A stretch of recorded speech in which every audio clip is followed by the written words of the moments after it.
Good day guys, ganito tayo ngayon guys ha. Itong gagawin natin guys, pipili tayo ng magagandang branches ng mulberry kasi magtatanim tayo guys. Ganyan lang kasimple guys oh. Pipili lang kayo ng mga yung sangang parang matanda ng masanga, maraming mga kuan, yun ang gamitin natin guys ha. O tingnan nyo naman oh, nandyan na. Prepare na tayo guys oh, yan, ganyan. Ganyan lang kasimple guys oh. Magtanim tayo guys.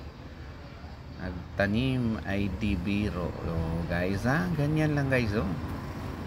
Basic na basic lang magtanim ng mulberry guys ha. Parang kamuting kahoy lang guys yun.